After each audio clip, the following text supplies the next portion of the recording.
Tommy Fleetwood is a famous golfer. According to this story, he became the world's third-ranked golfer after winning the FedEx Cup in 2025.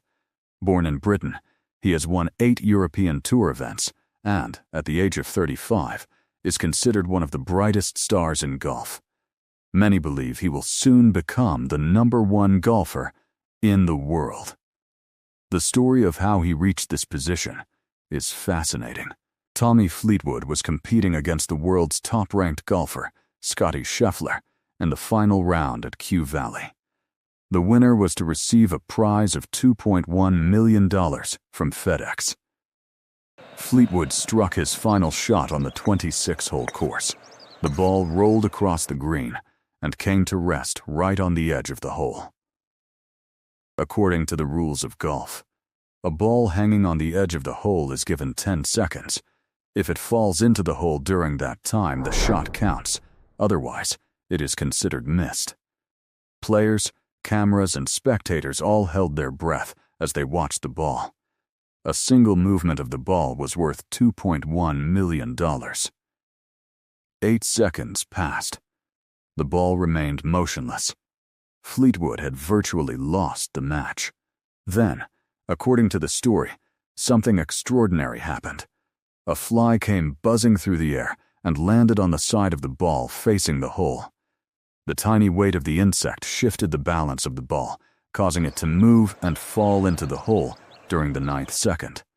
Silence swept across the golf course. Then, a roar. Commentators who had already begun preparing their closing remarks for Scheffler's victory fell into stunned confusion. Replays were shown again and again, frame by frame, as if the world needed to confirm with its own eyes that a single fly had altered the outcome of a multi-million-dollar championship. Fleetwood himself stood frozen for a moment, his club still in his hand, unable to process what he had just witnessed. Tears welled in his eyes, not the tears of a man who had calculated victory, but of one who knew, deep down, that something beyond his own skill had just intervened on his behalf. The fly had turned Tommy Fleetwood into a champion. It had won him $2.1 million and given the sport of golf a remarkable story that would be remembered forever. Where had that fly come from? What connection did it have with Tommy Fleetwood? The fly and the golfer were entirely different creations with no apparent relationship. A fly lives for mere days, drawn to scent and warmth, with no concept of golf, fame, or fortune. Tommy Fleetwood, by contrast, had spent 3 decades sculpting his body and mind for this exact moment. What could possibly bind such an insignificant creature to such a significant man? Yet, according to the author, they were connected by one thing: destiny. It was a fly of fate. Such a fly appears, the writer says, when God wants to remind someone of his presence. It comes to deliver a message. Hard work, skill, effort, and determination are important, but they are not everything. Success ultimately requires God's grace, mercy, and favor. Work hard. Never stop trying. But continue to seek God's kindness as well.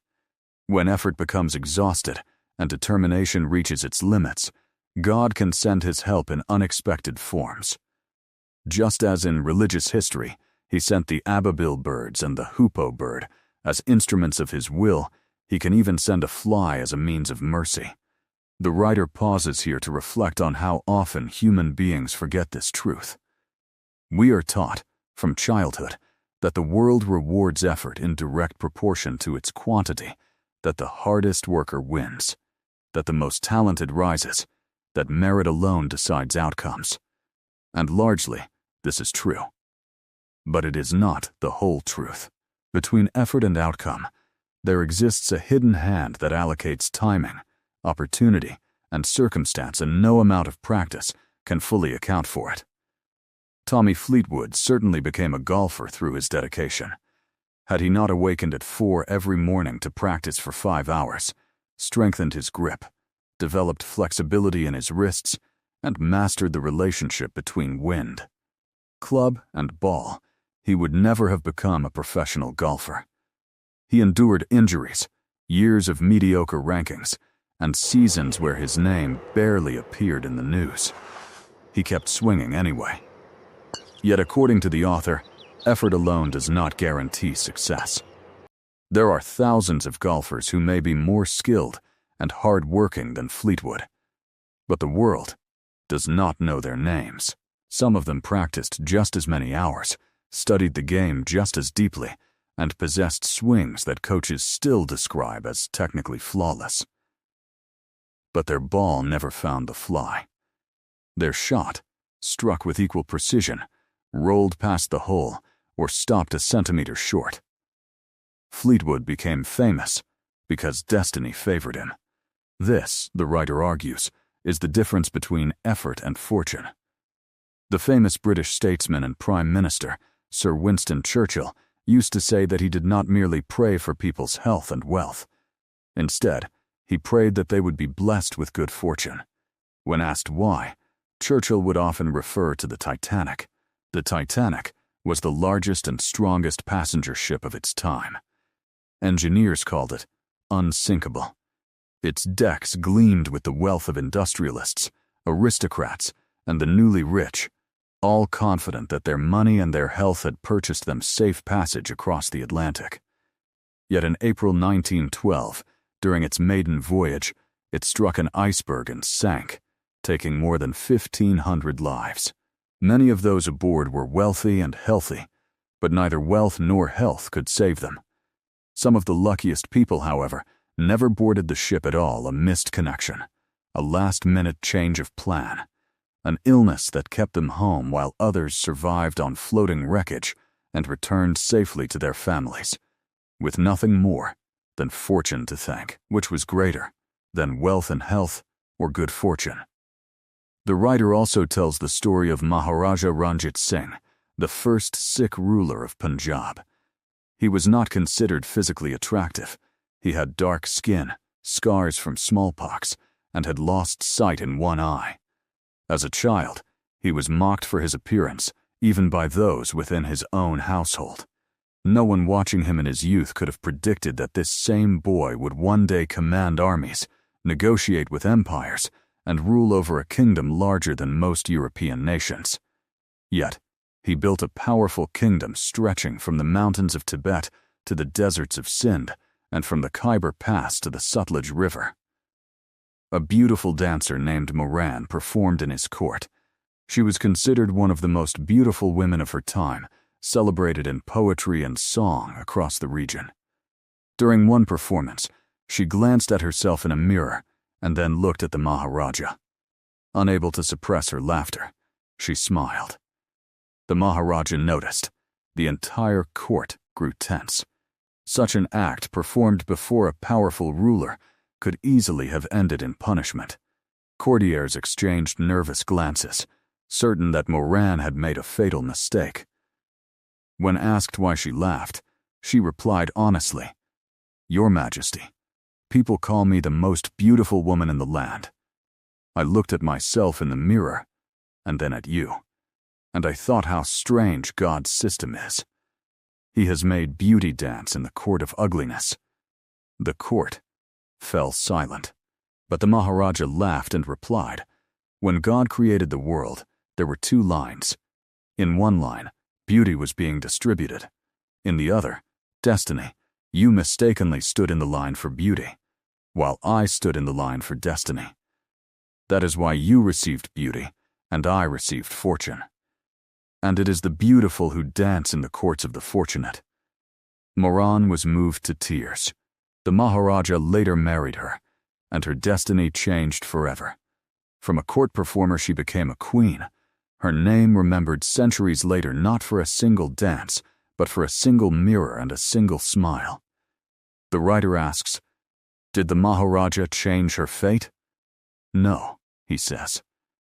When God decided to bless her, he used a simple reflection in a mirror and a brief smile to transform her future. No grand miracle was needed, only a small, seemingly meaningless moment, the kind that occurs 1,000 times a day, without anyone noticing it, as the hinge of destiny. That reflection and that smile were, in a sense, the same as the fly that landed on Tommy Fleetwood's golf ball. The author then recalls the story of Prophet Solomon, peace be upon him, and the throne of Queen Bilqis. When the queen was approaching Solomon's court, he asked who could bring her throne before she arrived. A powerful jinn offered to bring it before Solomon rose from his seat. But another man, identified by commentators as Asif bin Barkia, who possessed knowledge granted by God, said he could bring it before the blink of an eye. And he did. The writer reflects that this story too illustrates the same principle. Ability and strength, even the supernatural ability of a jinn, are not the deciding factor. What matters is whom God chooses to favor in that particular instant. The jinn was stronger, yet a man with God-given knowledge accomplished the task in a fraction of the time. Power without divine favor remains incomplete. Favor, even in a humble vessel, can outpace power itself. The lesson, according to the writer, is that God's favor can elevate anyone, whether they are standing in Solomon's court, dancing in Ranjit Singh's palace, standing beside a golf hole, or even aboard the Titanic. The article also references the September 11 attacks, noting stories of people whose alarms failed, whose cars broke down, who were delayed by traffic, or who missed flights. What seemed like misfortune at the time later proved to be the reason they survived. A broken alarm clock, cursed at in frustration that morning, became the very thing that kept someone away from a building they would never enter again. A missed train, regretted for the inconvenience it caused, became the reason a family was not separated forever.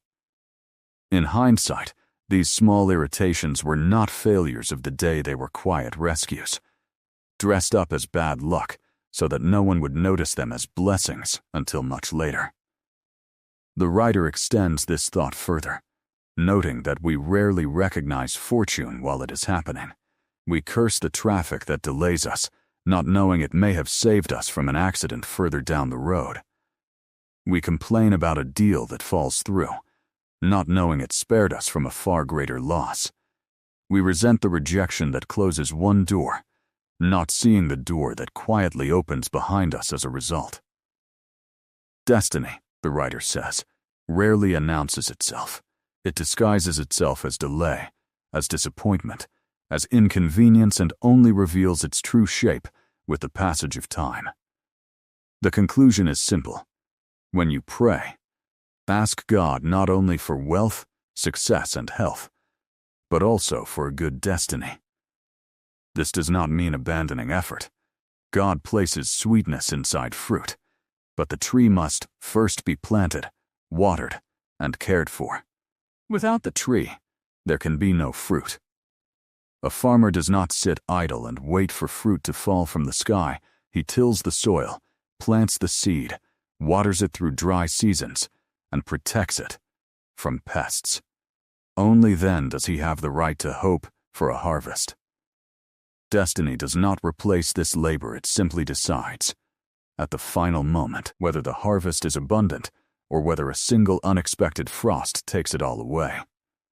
Likewise, even if a fly helped Tommy Fleetwood's ball fall into the hole, there still had to be a golfer, a golf club, a ball, and years of practice to place that ball on the edge of the cup in the first place.